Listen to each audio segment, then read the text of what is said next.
Welcome to part 3 of our special show dealing with the drug crisis in Long Beach and throughout Long Island. And folks, a lot of people have shared tonight from the heart. We've touched on a lot of important subjects. So if this show can help people, please share this on our Halftime Howie show page on Facebook, Halftime Howie on YouTube. Share the videos with people, and the more people know, and people really spoke from the heart tonight and talked about some very important issues. So I think a lot of great information has come from this this special show tonight. So if it can help people, that's the goal. And we have another speaker who's going to talk about his story. So let's hear from Huey. Thank you. Hi, I'm Huey. I'm an alcoholic and a drug addict. I guess when I was 17, I hit my first hospital. I was in the hospital twice in 1 month for alcohol poisoning. And I'm 40 now, and I have just about 8 months. Woo! It's been a long road. When I drink or do drugs, it's I have no control over myself. There's been so many times where I'm not going to use today, or I'm not going to drink today, and then slowly I find myself turning down the block where either my drug dealer lived or where the bar was, and my car's pulling over, and I'm in the bar, and I'm like, what am I doing? This is not going to end well, I just every time I've attempted recovery 3 times, really tried, and each time that I've made an attempt, I have to be physically separated from drugs or alcohol to be able to make a clear decision, and I never thought I could have a life without it, I was very maladjusted to life. I never learned any coping mechanisms as a child, it's not because of my parents or anything. It's just I don't know. It's just, I guess I'm an alcoholic,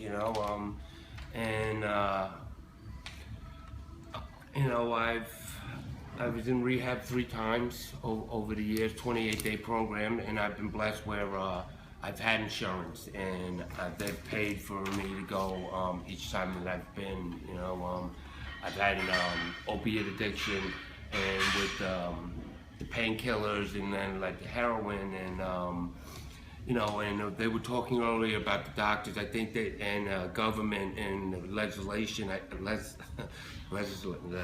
All right, but I think they've made progress. It always gets worse before it gets better. And with the painkillers, you start off just taking a couple, or going in your parents' cabinets, and or getting a broken arm or a leg, and you get prescribed, and then you give some to your friends because it's no big deal. You're kids and you're having fun. And the next thing you know, you have an addiction, and you go into doctors, and you're doing this. And now they get rid of. You can't get a prescription, so now the price goes up. In economics, you can't afford, you're getting sick and you can't afford the painkillers anymore. You're gonna go to heroin, and it's so, I think that the drugs nowadays are so readily available in every community across Long Island, maybe across the country. That it's so easy to find whatever you need. It's easier to find drugs than it is to buy alcohol as a kid nowadays, I feel like.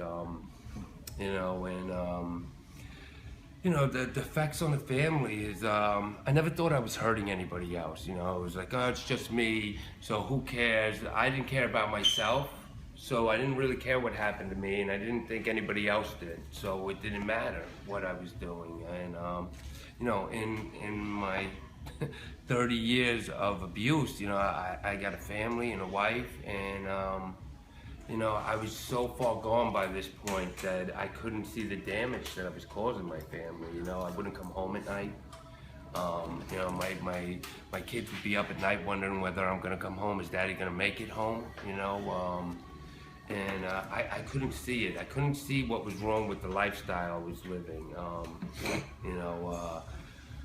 All the trips to rehab and outpatients, multiple outpatients, hospitals, and it's just like, I didn't see anything wrong with it. I was delusional, you know, and it I don't know when I crossed that line. I may have been across that line before I even started. And it's just once I got started, I couldn't stop. And then even once I was separated, to make to make those proper decisions and to give yourself a chance is so hard, because that's all I knew in life was drinking and drugging. You know, it's that was my go-to, you know.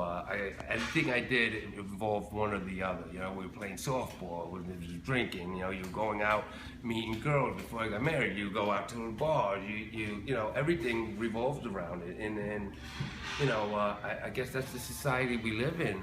And at least the society I live in, everybody I knew did the same things I did. You know, and that's the people I kind of, you know, you kind of group together, because anybody who sees anything wrong with the way you're using alcohol or drugs, you really don't want to be around them anymore, because then you have to really take a look at yourself. You know, I'm 40 years old, and actually I never really had a life. You know, I was living, but I really didn't have any relationships. You know, I feel like my kids were more for my emotional security than I was for theirs. You know, today I work at life, you know, to have a good life. You know, before I could just drink and everything disappears, and it's like this fake life that you're gonna do all these things, but you really don't do anything. You know, and it's like now I see that you know, if I don't pick up a drink or a drug, I can actually do things. I have money to go and take my kids on vacation.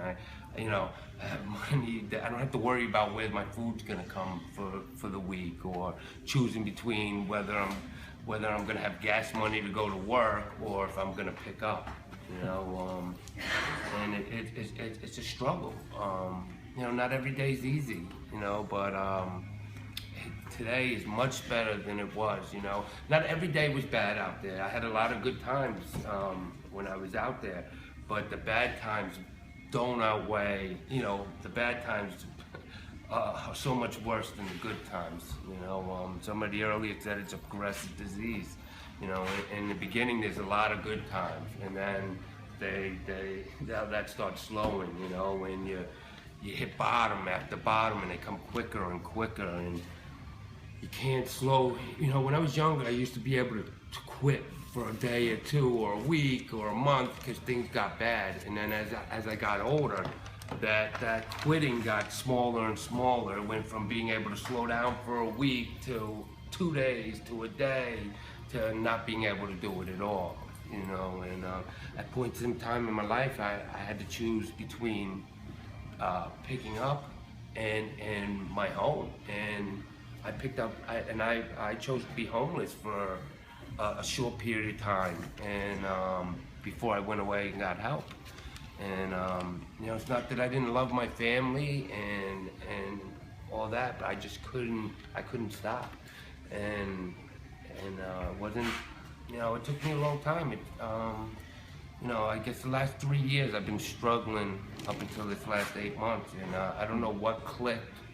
But from going to various, I guess, meetings, self-help groups, and treatment, and you know, finding other people in treatment, other people like myself with the same problems to talk with and to hang out with. You know, there's a whole community of people that I'm involved with. You know, that we talk and we hang out. We go to movies. We have a life. You know, like the stuff that I wish I used to be able to do that I couldn't because of my drugs and alcohol got in the way of, I can do now. And there's other people that understand me, that we can do it together, and I can open up to them, and we can relate to each other. And you know, I get hope from these people as they stay sober, going through problems in their life. It gives me hope to see that, you know, maybe I can do this. You know, look, this person went through this, and they didn't have to pick up a drink, and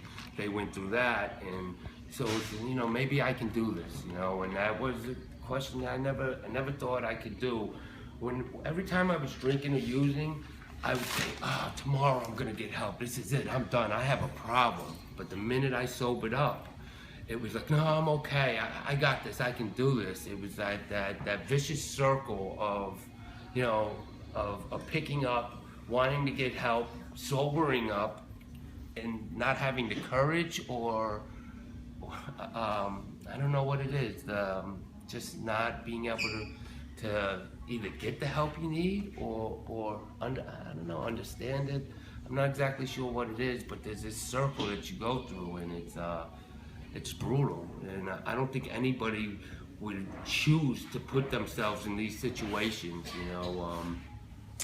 And it was like, it was never gonna be me, especially when I was younger. I thought it was all innocent and everything was fun, and it was, you know, it starts off with, you know, drinking and maybe smoking some marijuana, and then it progresses and like, it's okay, it's not gonna be me, I'm not gonna be that guy, the homeless guy, the guy in rehab, the guy who owes these, and then all of a sudden it is you and you can't stop, you know. And I hope this can help somebody, and there is hope out there, and just gotta want it, I guess. Thanks. Okay, Huey, thank you so much for sharing.